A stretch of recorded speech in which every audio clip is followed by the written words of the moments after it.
Hello students, आज हम आपकी पुस्तक साहित्य सागर का पहला पार्ट जो है बात अठन्नी की, उसके क्वेश्चन आंसर्स पढ़ने जा रहे हैं।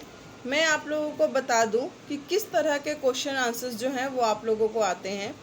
यहाँ पर आप लोगों को एक लाइन दी जाएगी, जैसे अभी सच और झूठ का पता चल जाएगा, अब सारी बात हलवाई के सामने होगी।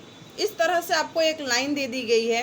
इस लाइन से आप लोगों को 4 क्वेश्चन पूछे जाएंगे, जिसमें 2 क्वेश्चन जो हैं वे 2-2 नंबर के होंगे और 2 क्वेश्चन जो हैं वो 3-3 नंबर के होंगे। तो यहाँ पर एक क्वेश्चन है, यही जो मैंने आप लोगों को अभी एक लाइन बताई है कि अभी सच और झूठ का पता चल जाएगा, अब सारी बातें हलवाई के सामने कहना। इस पे आप लोगों को 4 क्वेश्चन हैं, जैसे प्रस्तुत वाक्य का वक्ता कौन है, श्रोता का परिचय दीजिए। आप लोगों को पता है कि वक्ता जो है कहने वाला होता है और श्रोता जो है वह सुनने वाला होता है। तो यहाँ पर आप लोगों से क्वेश्चन पूछा है, प्रस्तुत वाक्य का वक्ता कौन है।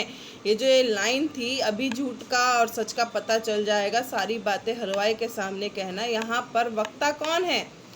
प्रस्तुत वाक्य में वक्ता बाबू जगत सिंह है।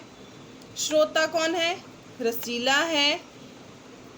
श्रोता रसीला, इनके यहाँ क्या है, आप लोगों से क्वेश्चन पूछा है, श्रोता का परिचय देना है। तो श्रोता का परिचय क्या है, श्रोता यानी कि रसीला जगत सिंह के यहाँ नौकरी करता है। वह एक ईमानदार, सीधा व स्वाभिमानी नौकर है। वह सच सोचता था कि बाबूजी उस पर बहुत विश्वास करते हैं, अतः वह कम तनख्वाह होने पर भी किसी दूसरे के यहाँ जाकर नौकरी नहीं करना चाहता था। उसके बूढ़े माता पिता, पत्नी और 3 बच्चे गांव में रहते थे। वह अपनी सारी तनख्वाह गांव भेज दिया करता था। यहाँ पर पहला क्वेश्चन था, इसी में प्रस्तुत वाक्य का वक्ता कौन है, तो जगत सिंह है। और श्रोता का परिचय भी लिखना है, तो श्रोता कौन है, रसीला है, जिसका हमने अभी पूरा परिचय दिया। अब आप लोगों को दूसरा प्रश्न क्या पूछा जा रहा है, यहाँ पे अभी सच और झूठ का पता चल जाएगा, वक्ता ने यह बात क्यों कही, समझाइए। ये क्वेश्चन था, इसका आंसर क्या है, बाबू जी ने रसीला से 5 रुपए की मिठाई मंगवाई थी। रसीला बहुत ईमानदार था, उसने कभी भी कोई बेईमानी नहीं की थी।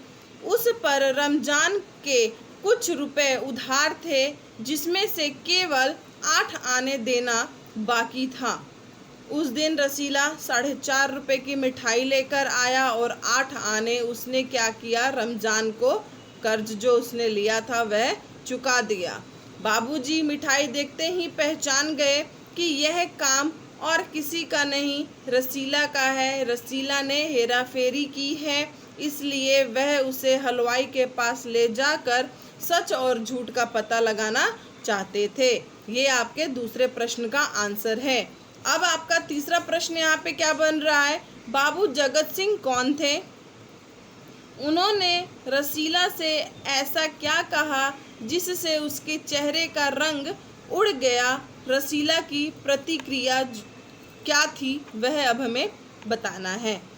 इसका आंसर क्या है, बाबू जगत सिंह इंजीनियर के यहाँ रसीला काम करता था। बाबू जगत सिंह इंजीनियर के यहाँ रसीला काम किया करता था। एक बार 5 रुपए की मिठाई मंगवाने पर रसीला 4.5 रुपए की मिठाई लेकर आया और 8 आने उसने रमज़ान को कर्ज के तौर पर चुका दिया। बाबू जगत सिंह मिठाई देखते ही चौंक गए।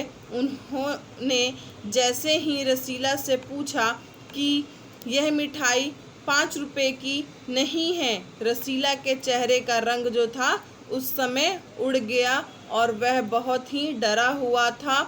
उसने आखिर में सच कह दिया और अपनी गलती को स्वीकार कर लिया।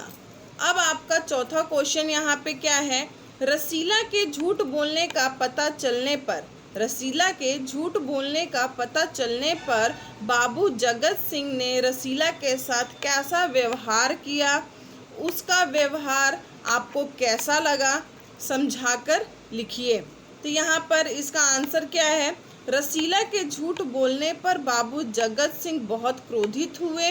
उन्होंने उसके गाल पर तमाचा मारा, हलवाई के पास लेकर गए। अब बाबूजी को उसने अपनी गलती करने व होने के बारे में बताया, पर बाबूजी ने उसे यानी कि जगत सिंह ने उसे माफ़ नहीं किया। वह उसे थाने लेकर गए। वहाँ सिपाही को 5 रुपये दिए और कहा कि इससे सच उगलवा लेना। साथ ही यह भी कहा कि लातों के भूत जो हैं वह बातों से नहीं मानते, अर्थात अगर पिटाई भी करने पर यह अपनी गलती नहीं मानता, अच्छी तरह अपनी गलती जो है वह अच्छी तरह से नहीं मान लेता, तब तक आप इसको पीटते रहिए। उनका अपने वफादार नौकर के प्रति व्यवहार अत्यंत ही अनुचित था। वह उसकी पहली गलती थी, वह भी केवल 8 आने की हेरा फेरी का पता लगते ही उसके साथ अत्याचार करने पर जगत सिंह जो थे वह उतारू हो गए। ये थे आपका 4 क्वेश्चंस, जो एक कोटेशन दी गई है, एक लाइन दी गई है आप लोगों को कि अभी सच और झूठ का पता चल जाएगा, अब सारी बात हलवाई के सामने कहना। इस तरह के जो है क्वेश्चंस जो हैं वो आप लोगों को एग्ज़ाम में आते हैं।